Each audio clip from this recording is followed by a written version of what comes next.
നമസ്കാരം, വെട്ടന്യൂസ് ഓൺ ടൈമിലേക്ക് സ്വാഗതം. കല്യാണം ഇനി വേറെ level. Basid wedding mall, Basid arcade, Poonkottukulam, Tirur. Tirur Fathima Mata സ്കൂളിന്റെ ഒരു വർഷം നീണ്ടു നിൽക്കുന്ന സുവർണ ജൂബിലി ആഘോഷങ്ങൾക്ക് ഫെബ്രുവരി 3 സമാപനം. ചടങ്ങിൽ കായിക വകുപ്പ് മന്ത്രി വി അബ്ദുറഹ്മാൻ മുഖ്യാതിഥിയാവും. Trendy and customise collection, best in budget. Theyyam പാട്ടിൽ പോലൊരു ഓപ്ഷൻ വേറെ ഇല്ല. ഫാത്തിമ മാതാ സ്കൂളിന്റെ യെലോറ എന്ന നാമത്തിലുള്ള സുവർണ ജൂബിലി ആഘോഷങ്ങൾക്ക് വർണ്ണശബളമായ പരിപാടികളുടെ ഫെബ്രുവരി 3 സമാപനമാകും. 3 ദിവസം നീണ്ടു നിൽക്കുന്ന വിവിധയിനം ആഘോഷ പരിപാടികളാണ് ആസൂത്രണം ചെയ്തിട്ടുള്ളത്. 3-ാം തീയതി വൈകിട്ട് 4:30 LP നഴ്സറി സ്കൂളിന്റെയും ഫെബ്രുവരി 1-ാം തീയതി ഹയർ സെക്കൻഡറി സ്കൂളിന്റെയും വാർഷികാഘോഷങ്ങൾ നടക്കും. ഫെബ്രുവരി 3 വൈകിട്ട് സമാപന സമ്മേളനം നടക്കും. നമ്മള് ഫാത്തിമ മാതാ സ്കൂള് 1986 ജൂൺ 16 തിരൂർ ആരംഭിച്ചത്. 75 ജൂൺ 16 തിരൂർ ആരംഭിച്ചു.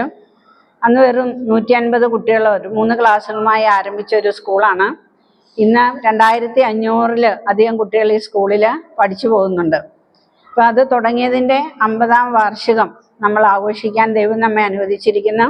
അപ്പം അത് കാര്യമായ രീതിയിൽ ആഘോഷിക്കാൻ ജൂബിലി സമാപനം ഫെബ്രുവരി 3 അത് ബിഷപ്പാണ്, താമരശ്ശേരി ബിഷപ്പാണത് ഇനാഗ്രേറ്റ് ചെയ്യുന്നത്.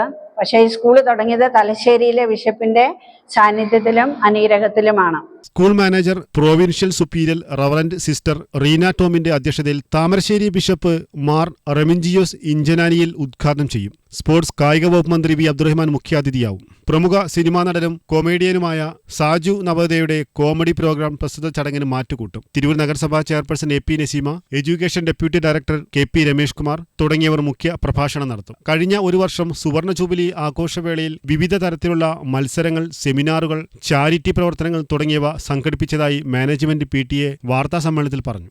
വാർത്താസമ്മേളനത്തിൽ principal Cicily Paul, headmistress sister Rosepin, mother sister Agnes, sister Treesa George, LP school headmistresses sister Nirmal, nursery school HM sister Vinaya, Abdul Jaleel Pilakkal, Rakesh തുടങ്ങിയവർ വാർത്താസമ്മേളനത്തിൽ സംബന്ധിച്ചു. വെട്ടന്യൂസ് തിരൂർ.